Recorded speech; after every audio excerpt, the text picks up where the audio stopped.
So one player that hasn't really worked out at the club, and I'm going to talk about him, who could be leaving.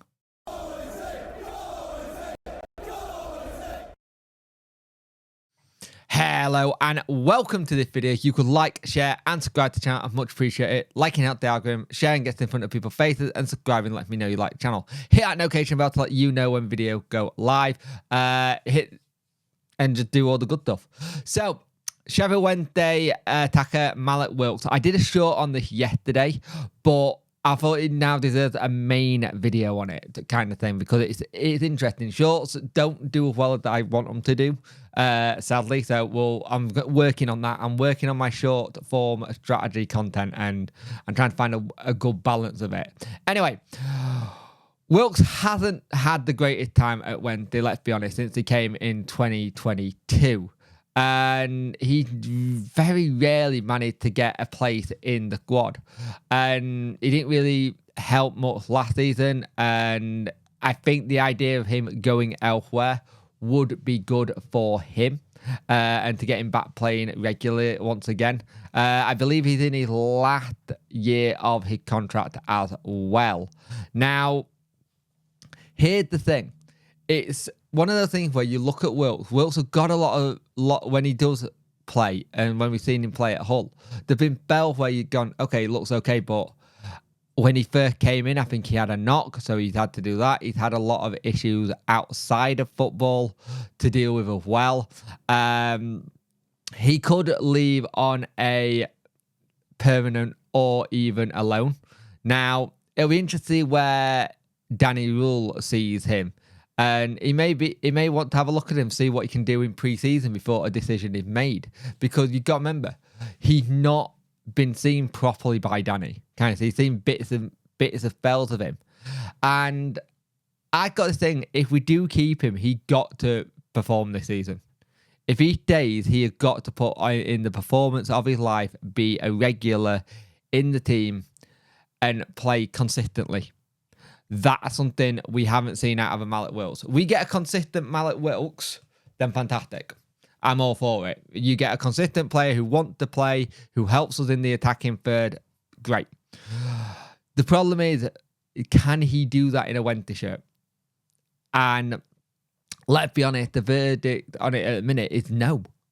And there are a couple of teams looking at him. Apparently, Charlton, Stockport, and Reading, a club that are reportedly looking at him, either want him on a loan or a permanent deal.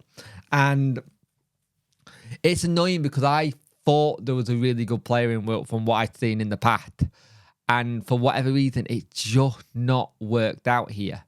And it's a shame because I think there's going to be a point, I said it in the short, that I think that Wilks is going to be one of those players where he goes right club, wrong time for him.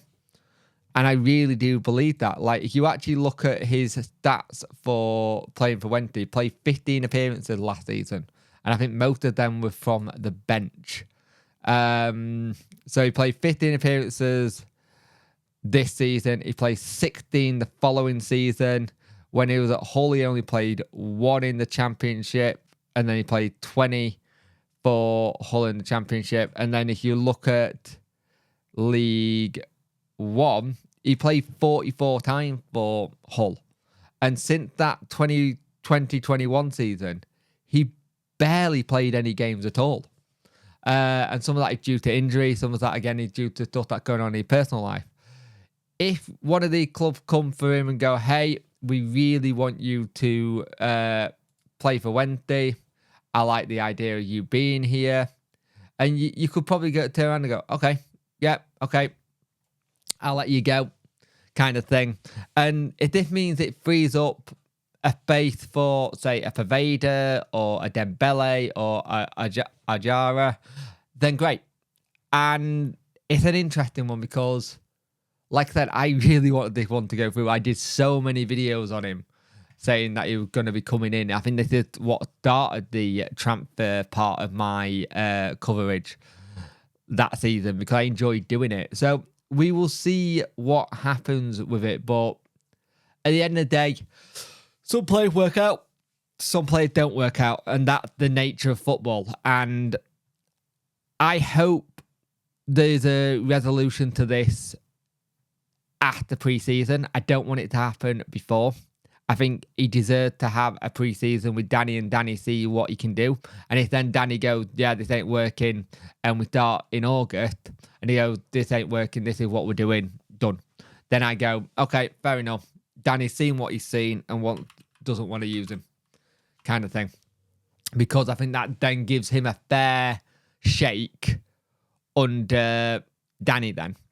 And I think that's the thing that I want. I want to make sure he gets a fair shake under Danny to do it, because yes, Danny's been here 6 months, and some people will go, oh, we've all seen enough of him to go, hey, he can do this, this, this, and this.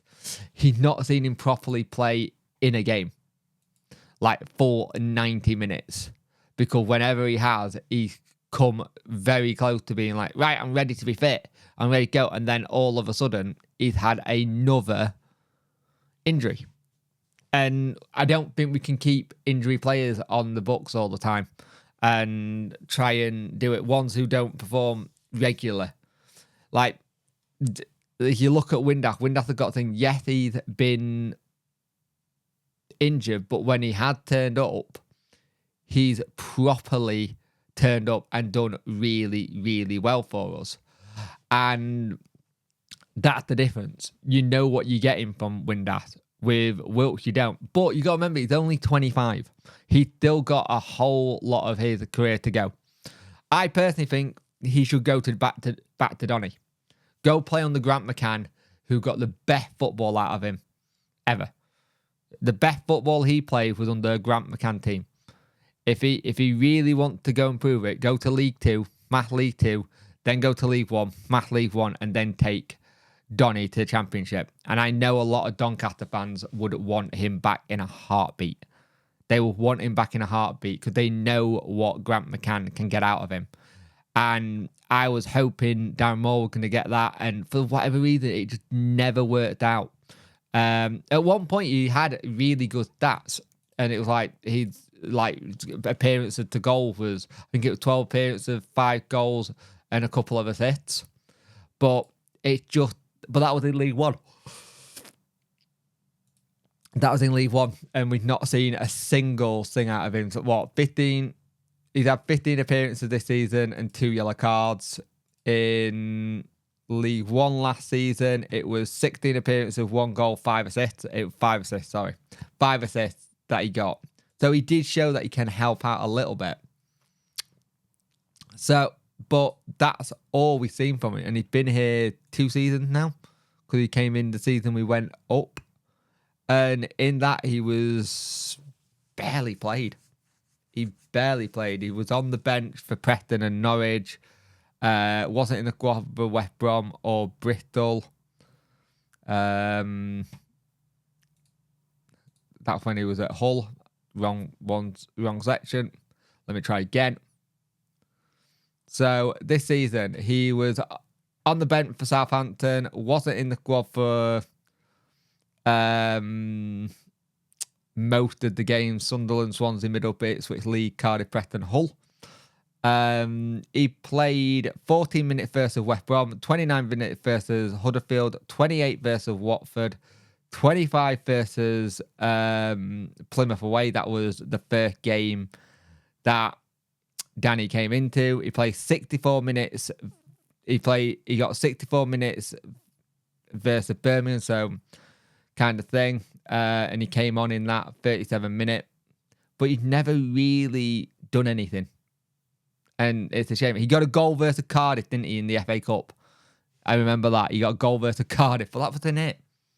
That's been it. And a player who we meant to have a lot of, looked like he was decent, just haven't worked out. So we'll see what happens.